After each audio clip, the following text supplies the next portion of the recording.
tonight from one of the longest-running science fiction television shows of all time. Ladies and gentlemen, a big Calgary welcome for Michael Shanks and Richard Dean Anderson.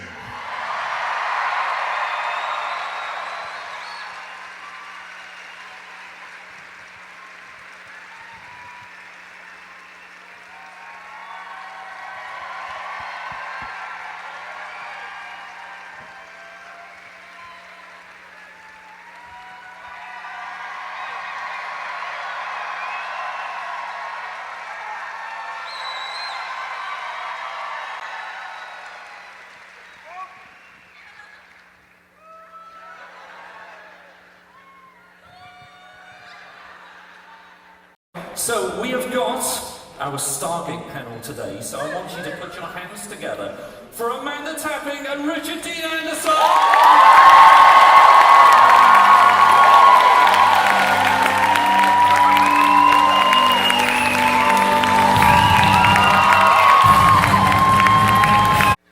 So guys, do you want to talk about maybe Stargate?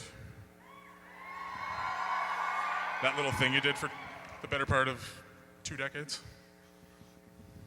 I don't remember anything. Yeah, let's talk about that stuff. Let's do that. We could talk about a lot of stuff. We could talk about the economy and, you know. What economy? Yeah, exactly. You know, asking us to just, free speech, free talk about our old series is... I did have some specific questions. Okay, let's do that. Don't interrupt me while I'm talking. Totally kidding. Hi. I have spoke to you already today, so I told you I was an astrophysicist, so I'm curious as Masters in astrophysics here, isn't that awesome? but I was wondering how much science you actually picked up using all that technobabble in the episodes, or whether or not it is all just absolute gibberish still to you a little bit. No, I took it really seriously. So I studied it, and then what I did was I broke it down into layman's terms so I could explain it. So I could explain it to So I could explain it to my husband, and then I thought if he can understand it, then I've got it. But I broke it down into layman's terms, so I fully understood what I was doing, and I understood the technobabble. I was very proud of the fact that I understood it. Could I blow up a sun right now? No. There was a dynamic on the show, I don't know if you noticed, where, first of all, they had sense enough to give Michael and Amanda all the dialogue, or the mainstay anyway, and I was relegated to the reactionary, what? And which kind of helped the dynamic along, but there's no way we could do it any other way. I could memorize that dialogue to save my life. And she couldn't. She, thank God you're on that show. It's a slash fiction reference. A what? That you and Samantha Carter never hooked up in the show. Are you sure? Well, not on a long-term alternate reality basis, but... You watch the show. I do. So never officially, but I wanted to ask, there's of course videos of YouTube of some great things that have happened on set, including when ATAPs did the whole stuck on a glacier with MacGyver thing.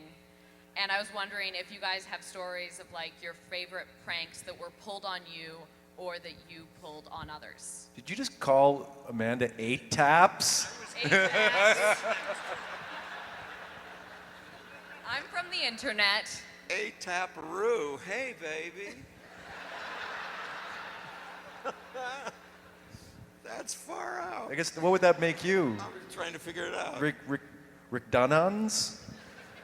Well, my name backwards is Nasredna. That's Anderson backwards. Look it up. Try and keep up, folks. Because I can't. We got a bus to catch. Oh, sorry, what was that question again? Just say it again, ATAPs. Yeah, ATAPs, when she was on the show, did the whole stuck on a glacier with MacGyver prank, and I was wondering about you guys. Did you have favorite pranks that you guys pulled on others or that were pulled on you? Not really, no. You know, I don't believe, I don't know what happened after I left, but Nothing. we're not. Nothing happened after you left. Thank you so much. It's a Ben Browder joke. I don't fancy myself anyway, and I didn't see any formal prankstering. It was all just kind of a light attitude about work and life and things like that. And you know, it's if you can't laugh or smile or be comfortable at work, it's not worth it. So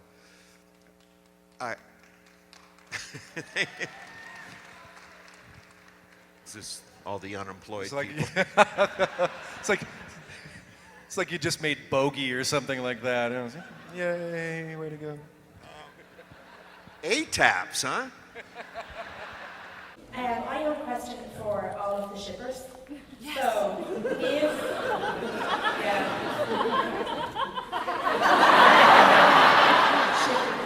relationships of learning who shipped Sam and Jack.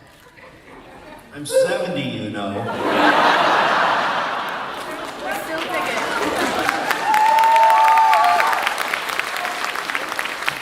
Don't understand it for 40! What? not bad, you're only 70. If the Stargate fandom and the shipper fandom in particular could have their canon confirmation moment, like the X-Files did after 20 years, 25 years, what would you like it to be? Be as detailed as you like, we don't mind. So it would be an exterior shot of Jack's cabin as the sun's coming up, and then cut inside and see Jack, and then Sam would roll over, and there she'd be all of a sudden on the same pillow, and then they'd get up and go fishing.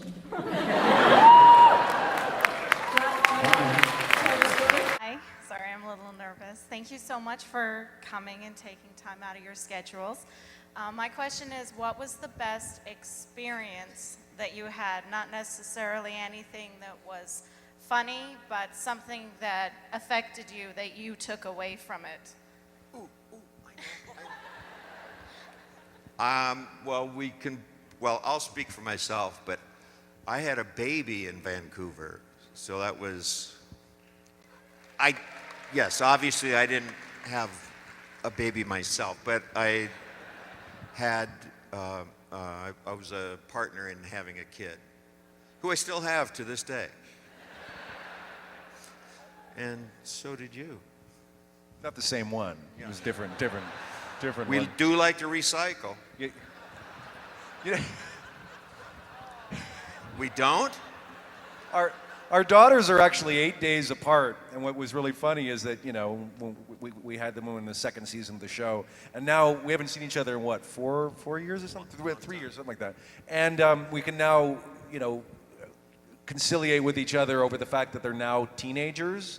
They're now both 14 and just a pain in the ass.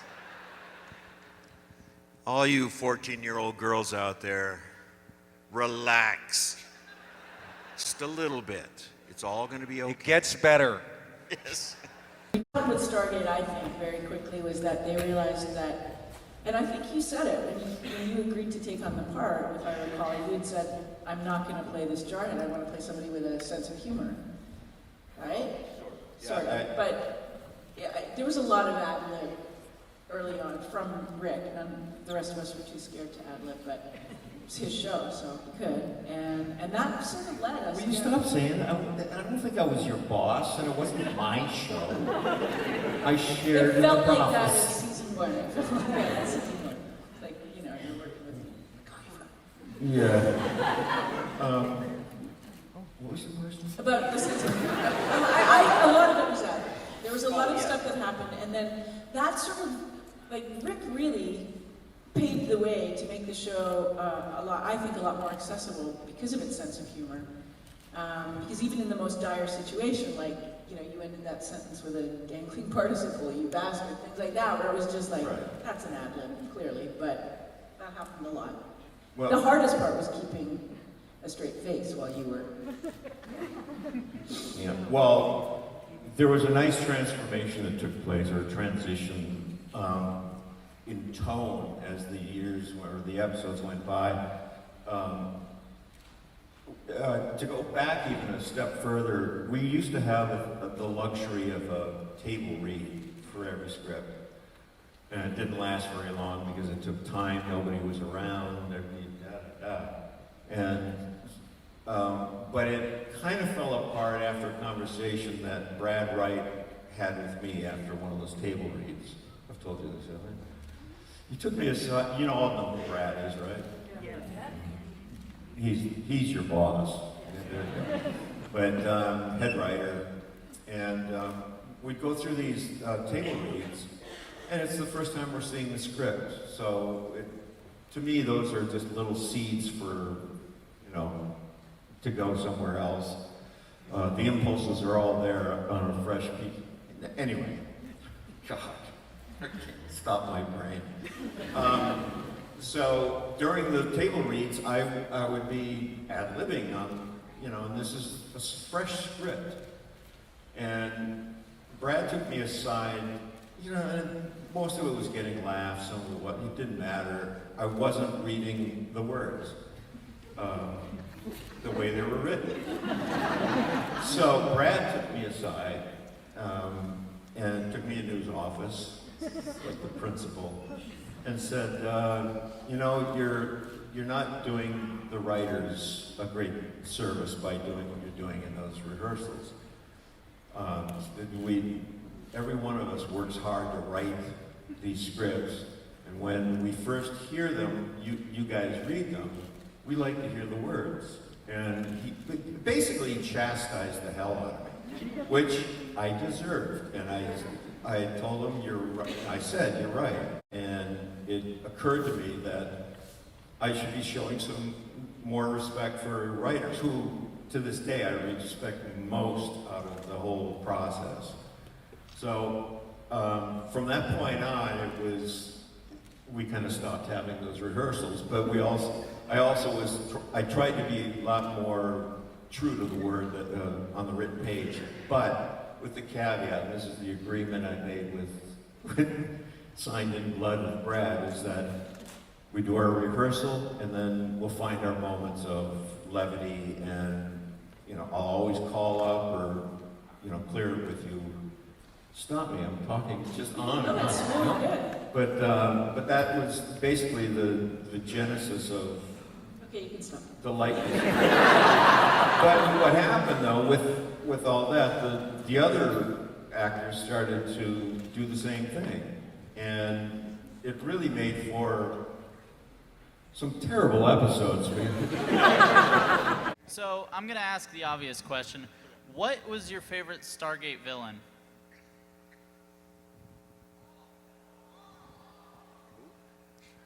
Jack O'Neill.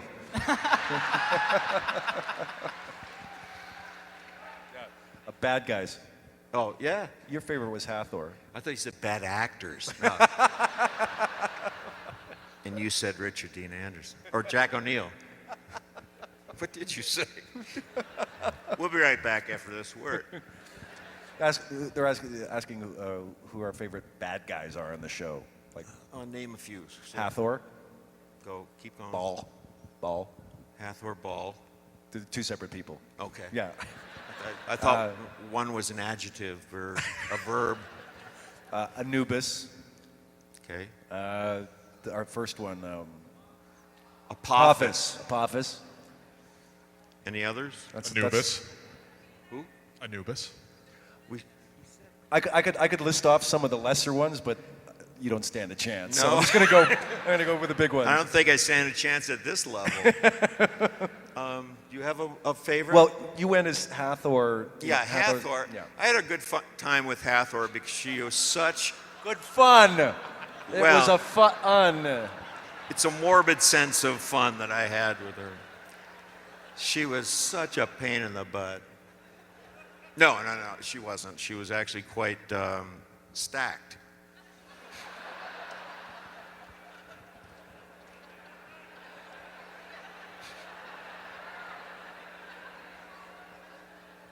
You 14-year-olds? It gets better. Okay. Yeah. I was the first to break, and then I'd have tears streaming down my face, and then they'd have to cut, and then redo my makeup. Makeup. Amanda's crying again. One of my episodes, I had to spend 4 hours in the morning getting 100-year-old makeup put on, and then 2.5 hours to take it off at the end of the day. So that it was worth that unpleasantry just to have it on for a few hours during the day, because being an old guy is really fun. You can get away with murder. You were a really naughty old man. No, I asked. What is no? Sorry, honey, I'm senile. Like when we're in the water, like, you know, when the water's rising, and all those kind of like crazy sequences like that you'd think would be really uncomfortable and hard were actually really fun to do. Was the You always want to be able to do that as a kid, right? Be in a situation like that where you're playing and the bad guys are filling up that tank and you're going to drown, but because you're an actor and you're in a controlled set, you know you're not going to drown, but still you can play it like, oh, come on. Who would want to do that and get paid? I remember during the pilot, Michael Shanks and I running beside each other through the woods with our guns and looking at each other and sort of catching each other's eye and like smiling because we were like, oh, we get paid to run through the woods with guns like we were little kids. We were totally little kids. And we would land, you know, we stood outside it and we all kind of You were great. Thank you very much. You was. Thank you. Really great. Yeah. What was the question? No, seriously, I can't remember it either. What was it? If you guys ever got too emotionally, emotionally caught up in your character when you felt like it wasn't really acting anymore, or was Get it me out of the way. something like that? No. No. Safe. I'm too grounded. I'm sorry. Yeah. And no. If you do that, I had an acting coach one time say, because what you're referring to is like really being in the moment, and I think. And I told this acting coach, I was playing, who's Othello's buddy? Iago. Why I was playing Iago, I'll never know. But I got into this speech and I lost myself. Like I was so into it that I didn't, and this is me talking with the acting professor. I said I was just so gone. I didn't know where I was, and I was just Iago, and I just, oh my God. And he just said, you got to watch that kind of stuff because someday you're not going to know where you are at all. Nobody's going to save you. And it was a serious note, actually. I don't get that deep. Michael does. He's a fine actor. He's a studied, very fine. I saw him do Hamlet. First thing I saw him do in Vancouver. And he was absolutely just good. Really, really, really good. Oh, I mean that.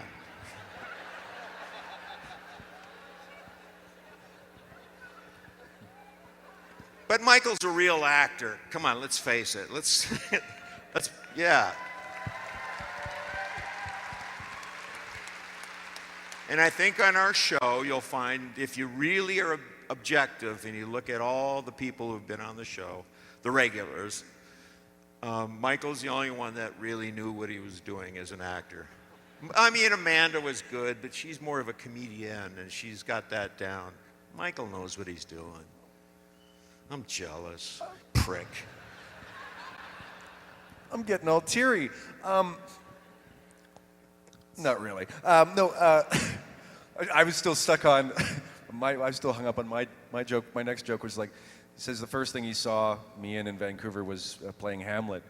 He neglected to mention the fact that I'd worked with him for 2 years on Stargate just before that happened. So details. Yes. I'll keep it quick then. Mr. Anderson, You made the point several times of adding an L to the O'Neill character's name when you spelt it out for reporters. Was that an ad lib, or was that something that was required? No, I didn't ad lib that. I think that was written. Yeah, an actual line that was written. I said. See, I can do it. Yeah. What were you directing, Lily? How would you? You were directing it. Wait a minute, I was hoping that we could segue out of I that. almost fell for it. Oh, Claire, come on. CL. Obviously, what I would have. Yeah, children. But invisible?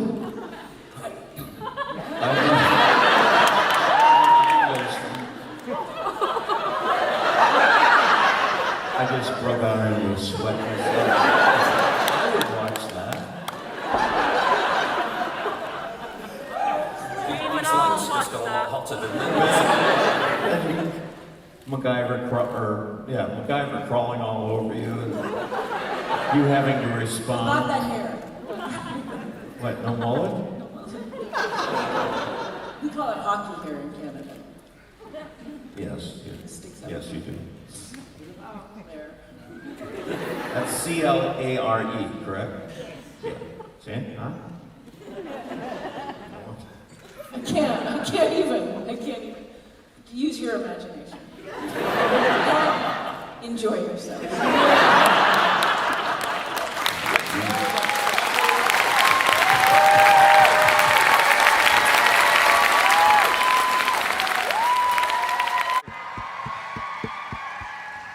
All right, ladies and gentlemen, big round of applause. Michael Shanks, Richard Dean Anderson.